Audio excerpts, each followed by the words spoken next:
Okay. This meeting will come to order of the Decatur Township Board. To start, Pastor Tim Lindsay will give the invocation. Thank you, Lord, for another opportunity to be here and Lord, to do the people's business. Lord, your word talks about your king who came across a couple armies and said it's just too big for us. We don't know what to do, but we're looking at you.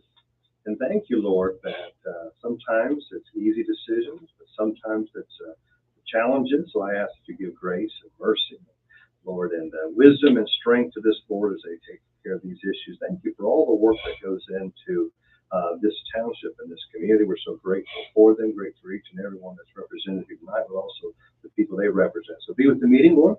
May you be honored and glorified in Jesus' name. Amen. Amen. Board member Jared Bond will lead us to the Pledge of Allegiance. I pledge allegiance to the flag of the United States of America and to the republic for which it stands, one nation, under God, indivisible, with liberty and justice for all.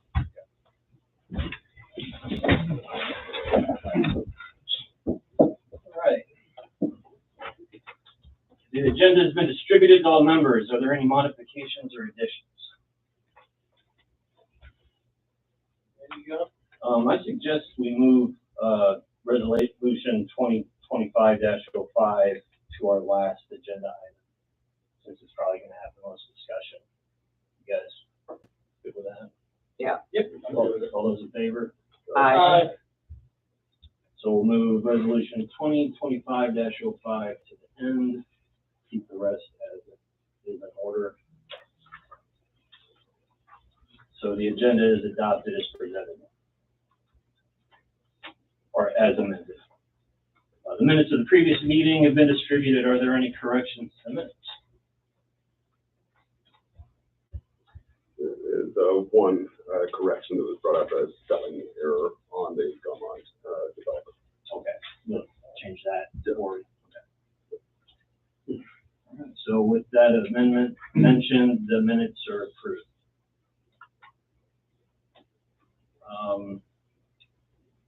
Decatur Township taxpayer comments. Old business resolution 2025-03, amendment to the Township's 2025 Township Assistance Guidelines. Do we want to table that till another meeting? Are there any updates on that, Anthony? So waiting on the Still waiting on the attorney. to next time for Okay, with the amended agenda, we move to resolution 2025-06, designation of EMS.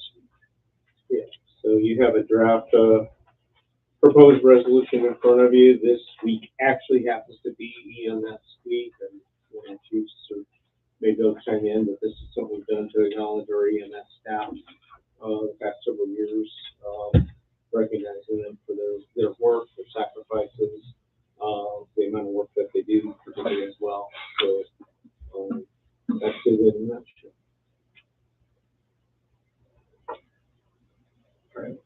So are we doing anything special for them?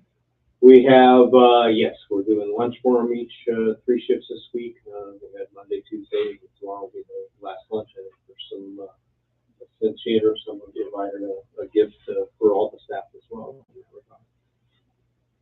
Very nice.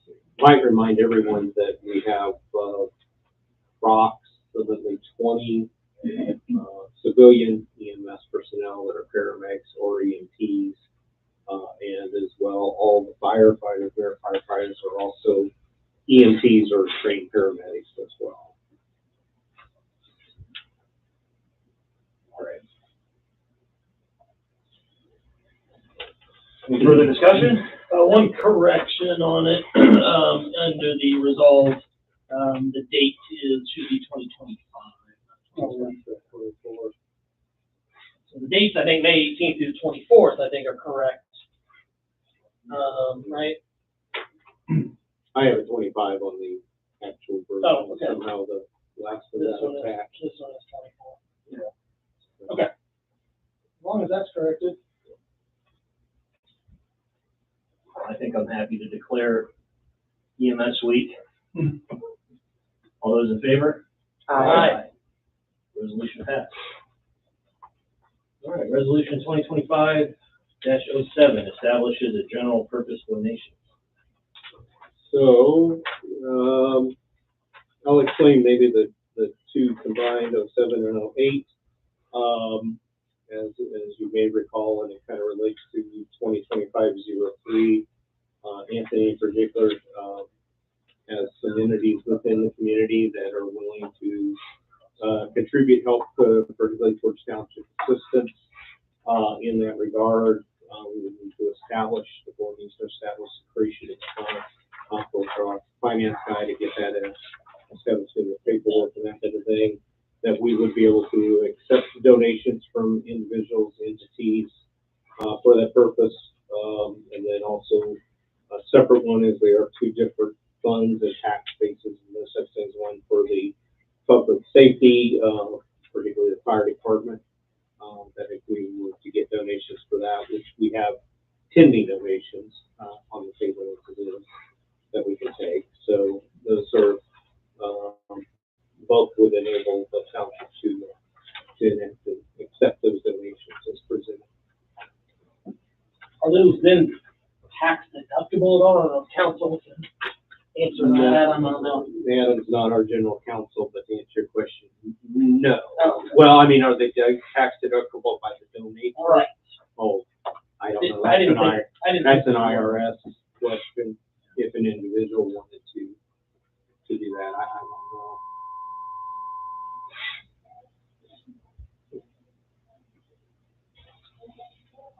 What can be bought from that fund? It depends. So a donor can make restrictions.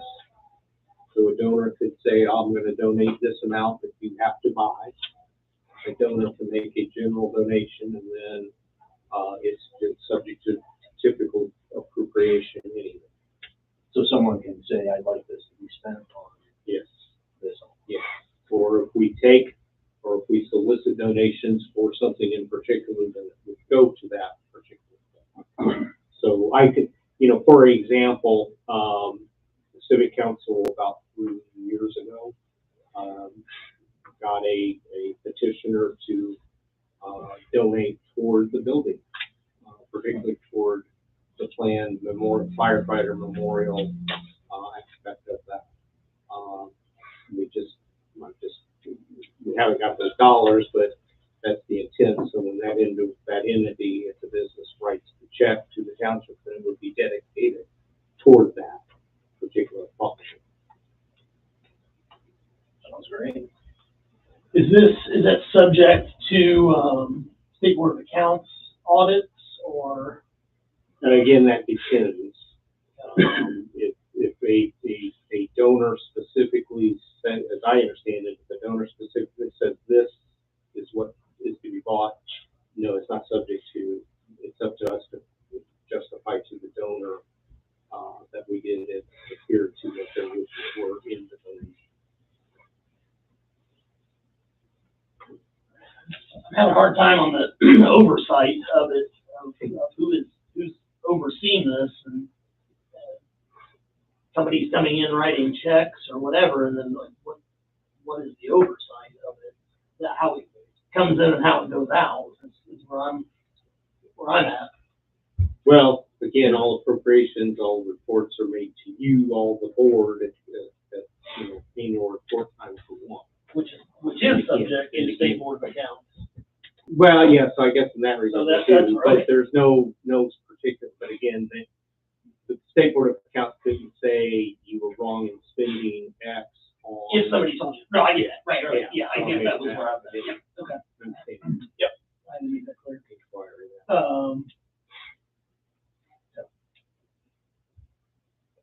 How will donations be taken in? Like a church offering website, or they can come in and physically give us a check? We could take that, but I mean, I don't know, we have to put that into it again. We need to work with our finance guy to establish some funds. I would suspect most individuals would write a check, that way they have receipt, their checking account.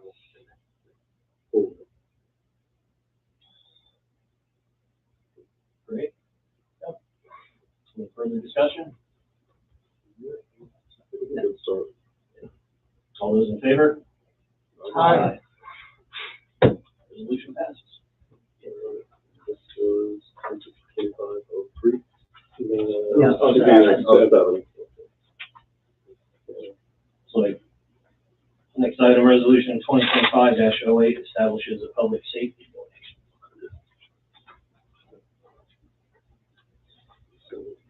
Yeah, and again, similarly, this is just if someone wants to make a donation to the fire department.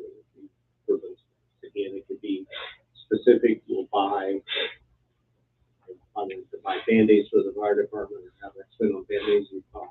It's a larger, sizable donation, they want to buy a truck, they can donate a truck. Anybody want to donate a truck? Donate the funds for the truck. Is there any sort of service fees on the mechanism for that or anything like that? So if I wanted to donate $1,000 so that we get a new dryer and washer, is that going to be the same expense as if I were to just hand it to one of the firefighters themselves? We don't have the mechanism in place yet. Yeah. If you wanted to buy the item in particular, Yeah, if I just wanted to make sure they get that sort of a fund, it's something that I know was brought up as needed. you know, no, I think, yeah, I think you could buy the item. I just need to, that's when we have to figure out how we account for a particular item in the books as opposed to dollars in and dollars out. Because we would actually receipt as the formal process of receiving into the account and then the formal process of distributing the funds. Great. Any further discussion? Move to a vote. All those in favor? Aye. Resolution passes. All right, next item, approval of the annual uniform conflict of interest disclosure statements of the following employees. Don Creasy, Summer Creasy, Warren Hudson, Brad Jewell, Doug Lathery, Sean Lynch, Thomas Wiedenberg, Brian Mink, and Linda Owen. So, a couple of things have come into play why we want to get this done. One in regard to the repairs for Station 74, the roof repairs particularly, and to the court. We have staff that also have side businesses that can do that type of work. We have received a bid from Doug Lathery, particularly his company, at about $5,000 less than any of the next competing bid. For the roof? Yes, for the roof work. Independent bid to that. So that would, in this, doing these conflict of interest forms, enable us to look at, let a staff bid and do work if they're the right bidder for the project. Some of these are on here as a non-case basis. For example, I'm asking for one on Lauren. Lauren has done some educational promotional things for us in the past. Last year he made several tumblers. I think some of you've seen them, they're similar. He gave us about a quantity of about double or triple, I recall what I went on and estimated from an online service for about the same price this year. A couple people, in particularly I'd like for Dawn, because I'd like to tap her to do the streaming and recording of the meetings. Keeps it a little cleaner from our end. If we do it as a 1099 job, then trying to fight and juggle time off with comp and that type of thing. But I've established with that is we could pay $100 meetings per meeting basis. I've looked back the last 3 years. Our meetings average about an hour, so that'd be an hour's work at a meeting, an hour of prep, and an hour, sub work when it's done to finish up the task. So it'd be a $100 flat fee. I've asked Summer, who works at the court, and Linda, who's the receptionist for the fire department, to serve as backups.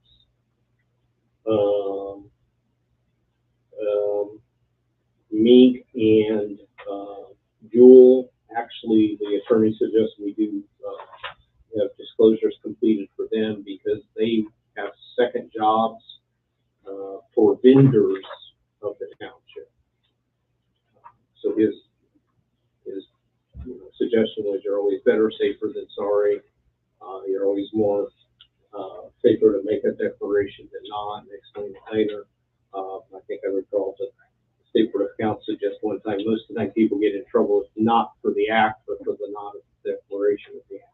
So again, down the list, look at Dawn to help us with our meetings. I got some details if you want.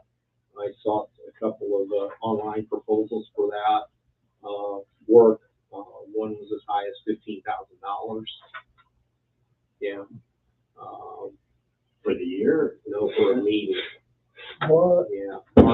Marquis RV, Marquis Audiovisual. Wow. They said they do something similar for Delta Faucet. And up your rates. $12,000. There was a meetingminutes.com. They would actually, their niche is to actually come out and take minutes for you. They're a 200 base for that, and then the streaming is additional, which they said they inquire about it. One website I can cite for you. Said if you're looking at doing a meeting and streaming it and recording it, you're probably $700 a shot. Again, Lauren. So every township now, as of July 1st, has to record their minutes, their meetings, and do that. So is that kind of what the Township Association then is suggesting, is to go out and get one of these companies at that rate? They've not suggested, and we've met multiple times intermittently over the last several years as well as passed with them with IoT both combined. They're not really suggesting anything good and solid. So we've determined that we have equipment that we can put in. In fact, we have cameras on the TV now doing it again on a trial basis. We have spare equipment for the laptop and stuff that can do the streaming and then do the recording. And again, Dawn has in some of the other duties assigned to additional to township assistant work. I've asked her to work on the web page and get that situated when we move from the private one we had to the state one. Mm-hmm. Again, to remind you, the state does require all government entities go to a .gov. I think in 27 is the deadline. We've implemented that sooner. We're on the .gov now. We did the website first.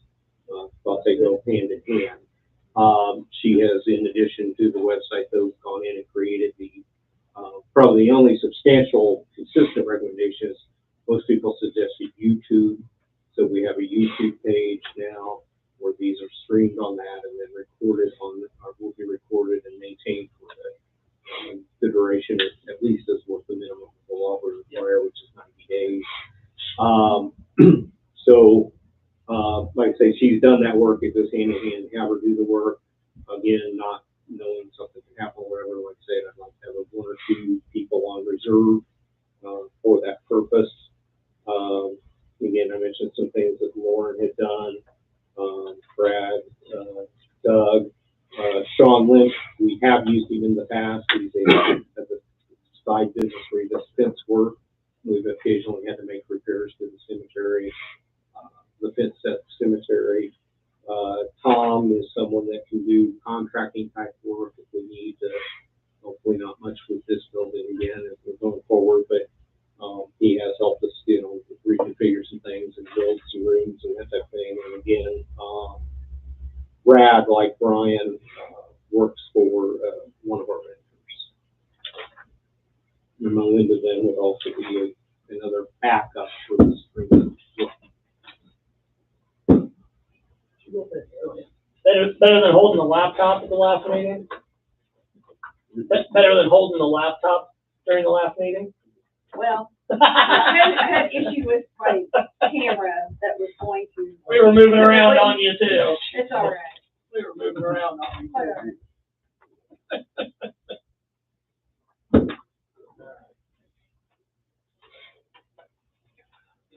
We got any more questions about the? The only thing I have is where it's got the description for a contract, number 6. the word during is spelled wrong. And that's on Dawn Summers and Melinda. So I use copy paste, so I can re-copy them, yours, and redo the first pages. And actually what I set this up to do, as you can see, the second page, I think, is where the board would sign. And it only lists, I think, 3 spots. So what I noted in there is that it was approved by the board and asked that the president and the secretary sign and attest to that. So we can make the spelling corrections on the first page if you're all familiar.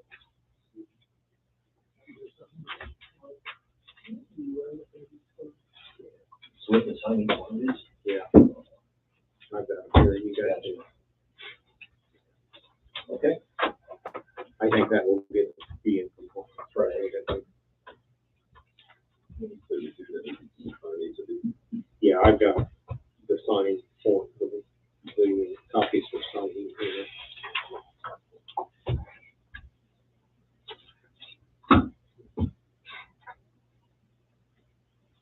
Any further questions, discussion?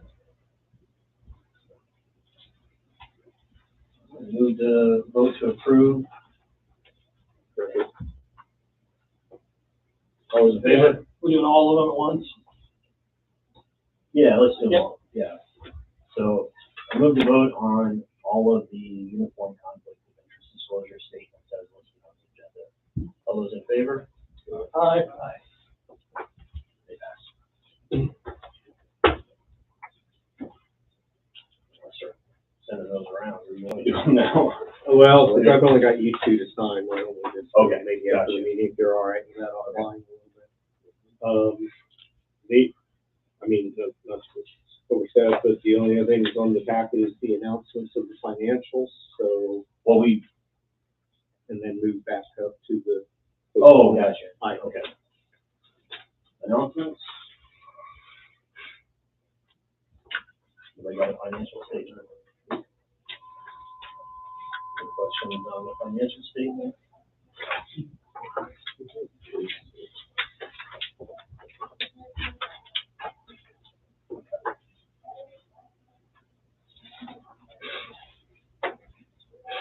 Received. All right. So the item of interest, resolution 2025-05 approves the selection of a developer for the Decatur Township Government Center Fire Department Station 71 project. If I may, Mr. Chair, I'll ask the attorney and our owner's rep maybe to take the floor and work us through all this a little bit. Yeah, and I think before, Karen gets started, just going through, a little bit of an update, I think we prepared based on the last conversation we had, which is really around this idea of like, when would it come back to the board to talk about pricing? How do we know we're not locking ourselves into a price, today? And so that, I think, is the purpose of that update. But what I want to remind everybody about is just the part of the process we're going through today is really the statutory part of the process that deals with procurement. So the way that DOT works, we have an RFP essentially, go through a process, make a selection. There's a recommendation made that goes in line with that selection. I believe you got the memo that goes along with that too, which is kind of a short description of the process. Here's what happened. Here's why the selection or why the group was proposed. And then We received on Friday. Is that right? What we said? Yeah. yeah, it's usually like a 2-page, it's pretty short. Right. And so the purpose of this is, again, just to have, if you think about it, very much like a traditional public bidding process where they rip and read bids. This is kind of in some ways an equivalent of that later on that says the recommendation has been made, we have to have a public meeting in order to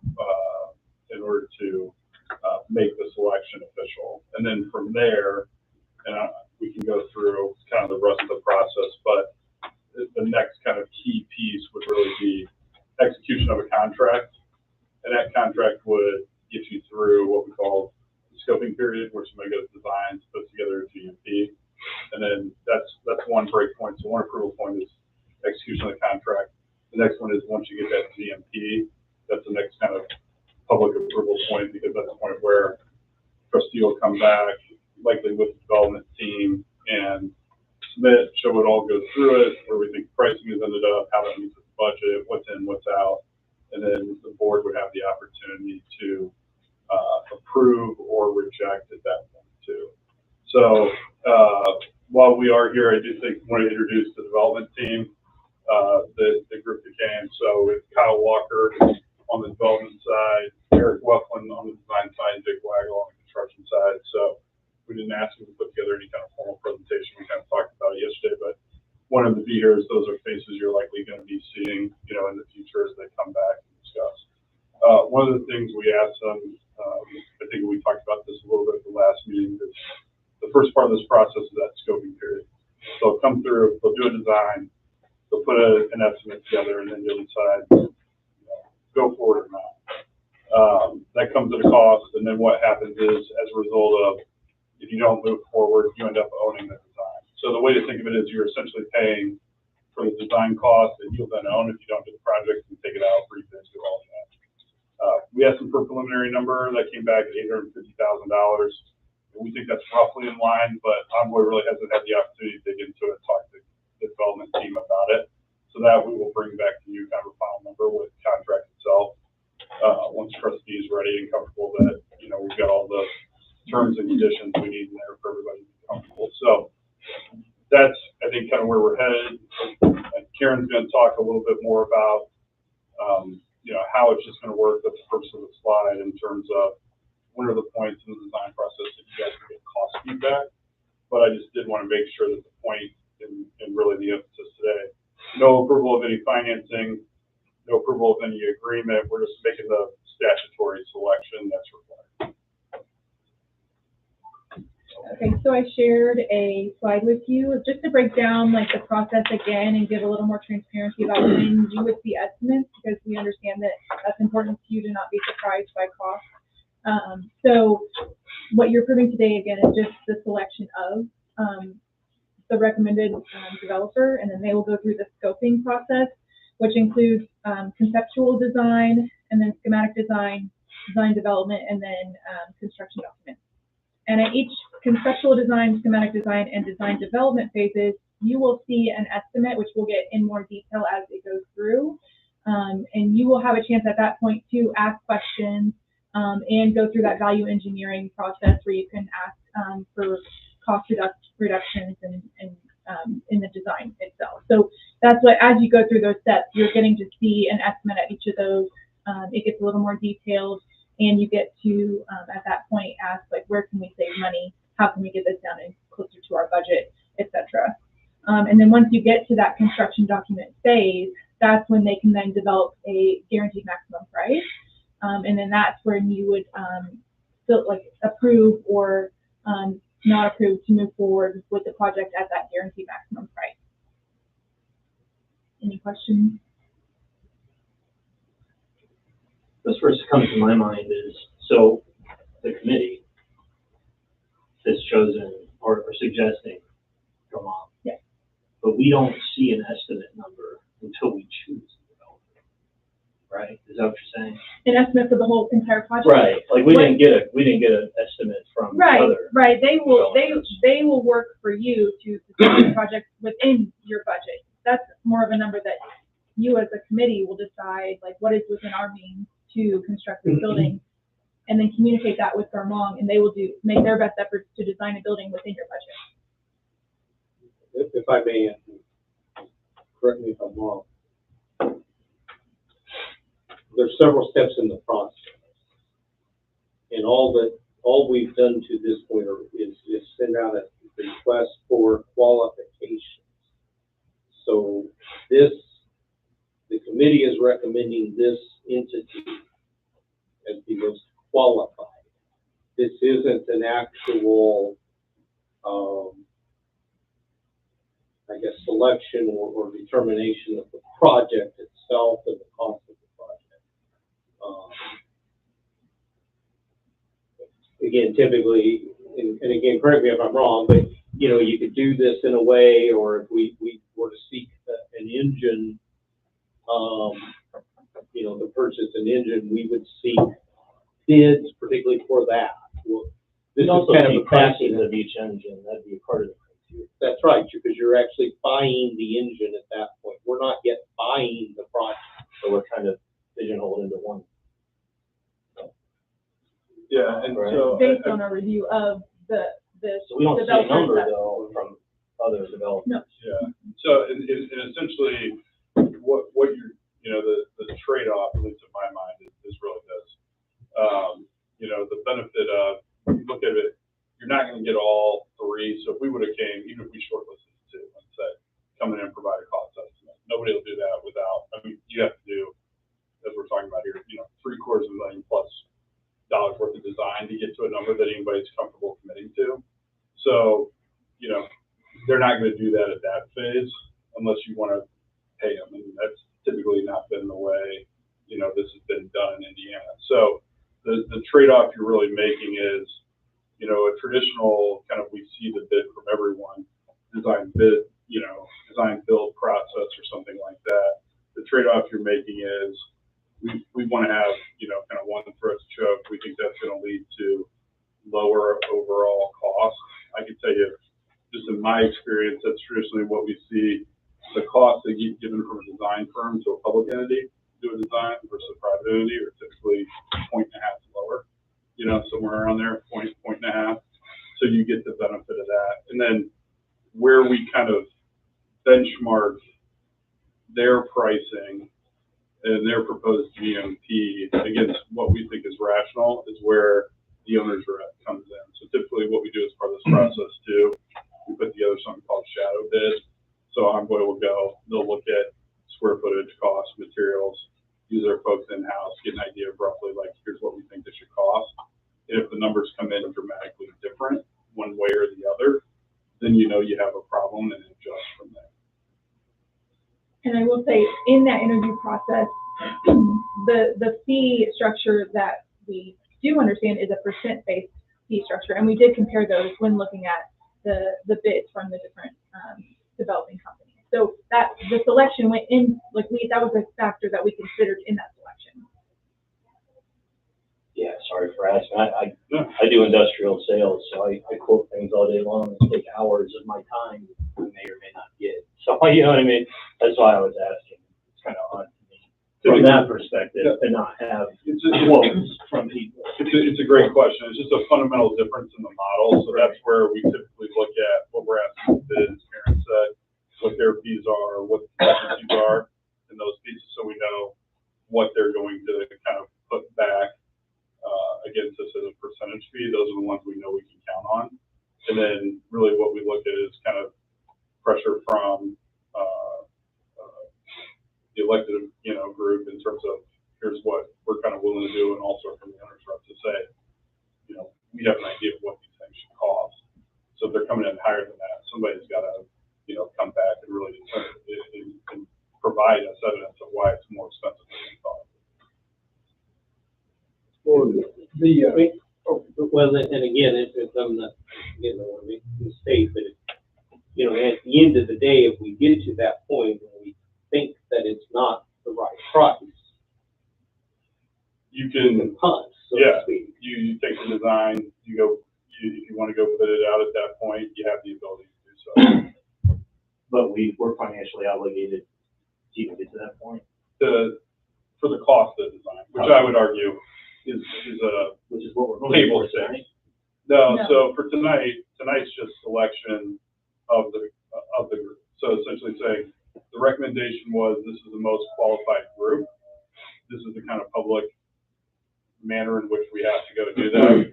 And then the agreement itself will have to be approved. I think there's language in the resolution, probably just, this is common for us, it says, gives the trustee, you know, the authority to go negotiate and execute an agreement. But in this case, we had this conversation beforehand, you guys are gonna have to do an appropriation, right? So he could, in theory, only execute an agreement up to what his kind of budgetary amount is. So we know we're gonna have to come back to you once we have a kind of negotiated agreement on the terms that has an amount and probably has a conversation going with an appropriation that has to be made and a broader discussion of what the financing would look like in a project like this that would all have to be approved, by you before we execute.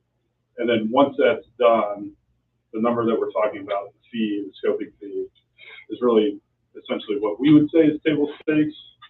But, if you were going to have the design done, you were going to have to pay somebody to do that in order to get a construction bid number. So, you're going to have to pay that fee. I would argue it's probably going to be a little bit cheaper here just because, again, in our experience, government never gets the best deal, in terms of when they hire individual, designers, contractors. This percentage, this grade scale and this percentage that you guys did this interview on these three companies. I mean, I've been around it. There's a lot of layers to that percent number, that things that at the different point in the project, even at the end and down the road at the end, that they don't fall, that percentage, they might be lower, but they don't fall through. It's like a car warranty or something like that, that there's that fine line, and I'm sure you look through it all, but we don't understand that part of it probably. Yeah, so I think generally when we're talking about fees and percentages, and Karen can correct me if I'm wrong, usually the fee we ask them to bid is, what their kind of like overall overhead fee is going to be, right? And so for like the better term, that's one we know, we're going to see. In terms of, we also ask for construction design contingency, the other two that are going there, and usually they roll that into one kind of, developer's contingency number. Was there another number? Like the design fee, the developer fee, right, the contingency. I think those are the three we asked for and asked a bit. And so, to your point, I think part of what we're going to have to go through after the process is make sure that somebody doesn't stick a number from one into the other, right? And so that's where somewhat our job on the contractual end and envoys as they look through, the kind of line item budget pieces to come together to make sure that that's the case, it all fits in, we're not getting double charged anywhere, and then to demonstrate that to you when we come back.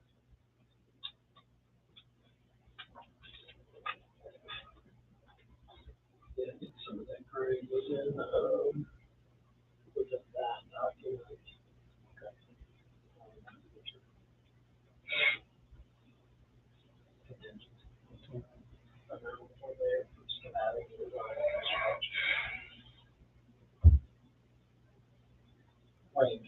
Ranges.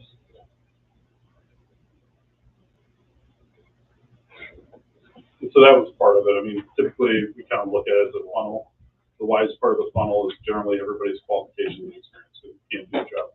The widest part of the funnel, as we talked about last week, is do you comply with the requirements, right? You can't do those things, you're out. We narrow qualifications, experience. How do you approach this project? Who's better? And then at the end, we look at fees and say, are they the same? Is someone cheaper? And that's kind of the last piece we look at. It's not always necessarily a positive, right? You're bringing all those, but that's the kind of way, at least in my view, we kind of historically evaluated those to get down from the very broad to the very narrow in terms of how they intend to charge.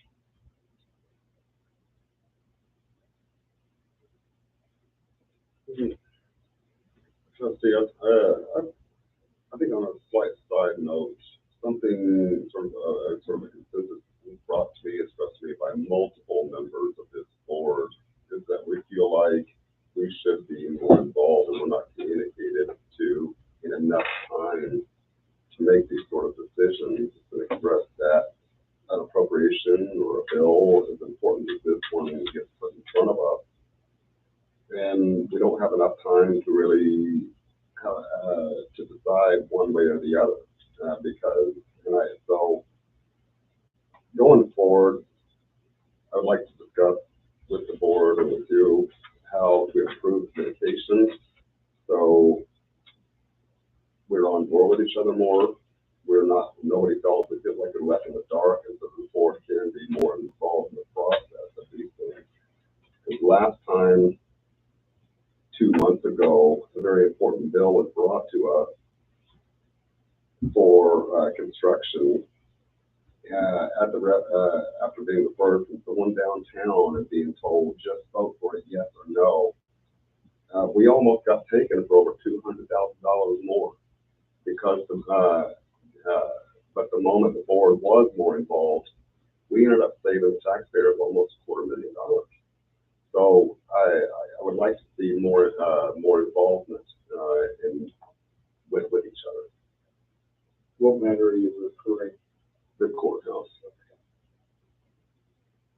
So that one in particular, the judge, not to rehash stuff, but the judge is the obligator or obligated by law to see the manager of the court and that thing. So, Right. he's the one that came with the estimate, and the judge said he came with the estimate. That, Right. we were based on those estimates from him. Right. I mean, I guess, and Adam, maybe you can help me better with the timing, but I mean, I'll go back to some of the history, and I know you're new on the board compared, but, again, this was something that started when I came into office. We've had multiple debriefings to the boards through the course of time. We had our finance guy in and laid a lot of things out on the table about 3 years ago. We did have a couple of bot companies come in and present what the bot program was in general terms. Adam and they joined us on those, particularly last fall, I think it was August, when we selected Envoy as the bot company. There was a meeting 2 weeks prior where all the companies that were vying to be selected came in and presented everything. Part of that presentation was listing out a time, in general concept terms, time frame, and that resolution was passed, authorized the trustee as the executive of the township, like the mayor is the executive of the city, and the governor is the executive of the state to execute, as the executive phrase would go, those things. I mean, we spent quite a bit of time, and I'll yield to Adam again because I yielded to him to take the township's lead on negotiating with Envoy to get them on board, which happened roughly right at the first of the year, and then again trying going through the legal processes as much or more than anything of what I've made sure we tried to adhere to do. And express to Adam that that's what we've got to do to make sure we do this, in accordance with the law and making sure that it's above board. Again, I would at the end of the day,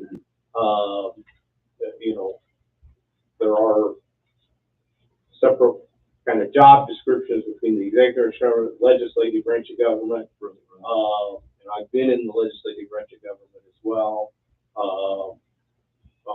Improving appropriations and maybe the final deals and things like that, but usually the nuts and bolts work are handled by the worker bees at the executive level. So, but I'll let Adam please chime in more about that, what we've done in the legal process. And I think you hit a number of the things that happened in the past and say maybe a couple of things to think about going forward and make one piece maybe start at threshold. So part of the decision early on when you make the determination to go this route as opposed to like design to build is a couple things. It's like, one, we want to transfer as much risk to the private sector as possible. And, that's maybe philosophical, can private sector do it better than the public sector, question, but also just a resource and staffing issue too, right? Like you don't have to manage on a, $20 million plus construction project, a design team, a contractor, or all the issues in between. I think we kind of talked about at the time. One throats a choke. So that's I think kind of one issue. And so I know it does make for a little bit of a different process in terms of the point that was made about when you traditionally see the numbers and how they've seen. I think part of what we wanted to at least present tonight with the slide and the different pieces, we don't, the dates we'll put together as we go back. In addition to them get this, we'll get a cost and a schedule, and that'll all be vetted and come back. But with this idea that throughout at 4 or 5 different points throughout the process, those are typically where the team comes back, with the legislative body to talk about what the cost is going to look like, why we think it is, best value for money. That's another term we use a lot. We don't always say lowest cost because the cheapest thing today today is not always the cheapest thing 5 years from now, right? We're concerned about your total cost to kind of own and operate the building over the next 25 to 30 years, or 25 to 30 years, but that's why I use the term best value. But to make sure that you guys are truly getting, you know, what we believe is best value for taxpayer dollars. So I just say that to say on the go forward basis, those are the 4 or 5 different points that, you know, for us are typically natural check-ins for everybody to come back and say, here's where we think it's going to cost. Here's why we think that cost is appropriate. Here's why we think the scope is appropriate, you know, for what we're looking at. I think Chief's talked about it last time, you know, needs versus wants, how you differentiate between those. I just, like, when Anthony talked about this, I mean, like, originally, like, with the bot happening, you know, we were brought in, I mean, you guys weren't on here last year, but, I mean, I remember they came in, they did their interviews, so we went through the presentations, each of them. I mean, it was long. I remember it was a long process. I mean, appreciated that. I mean, we were led along with that. That's all we're asking. So this process, I mean, this is another integral part of this whole process for this much, you know, we just want to make sure we're getting the right. I mean, you're asking us to vote on the money, and yet we're not sure. We don't want to get down the road. And I think just to be clear, you know, tonight, nobody's asking for any kind of confirmation on the dollar. I get that. I just, we don't want to backpedal the, It sounds like you have a desire to be on that committee. the Well, that's what I was selection gonna ask. Do you think legally the board should have representation on the selection committee? I can tell you, I mean, we've seen it done either way. Traditionally, you don't use the board as a selection committee because you run into then public procurement issues, right? Or not public procurement, but open door issues. So I would say of the, I don't know how many of these I've done, 50 I've done, maybe we've had a couple where they've had somebody on the legislative branch who sat on that. Traditionally, it's been executive branch and or, you know, users. Usually you get a handful. It's going to be somebody from mayor's office, trustee, town manager, whomever that is. You're going to have the users, because that's ultimately, you know, where you sit. And then typically, you know, consultants like we don't vote, we just provide, you know, insight to kind of market what we typically see, things like that in past experience. So those are the things that, you know, we've seen. So I wouldn't say it's not that it has, you know, hasn't been done, but I wouldn't consider it to be the standard what we see, you know, all places. I do remember when last year when they had on board here originally and everybody approved it overwhelmingly. I agree with the board's decision, but I don't recall a time before just a few weeks ago ever hearing the name Garland. I think that's a concern that's been expressed not only by myself but other board members as well. Is that we don't know who Envoy is, but who's Garland? And so I think it's just a point of communication. I think it should have been improved, and I hope it is improved in the future. Well, again, I'll elaborate a little bit on that. I mean, and as Adam just explained, you know, I alluded a minute ago, you know, the people that are in day out, the List City body. In fact, having again sat on the township board and sat on the council, I mean, the flip side of that is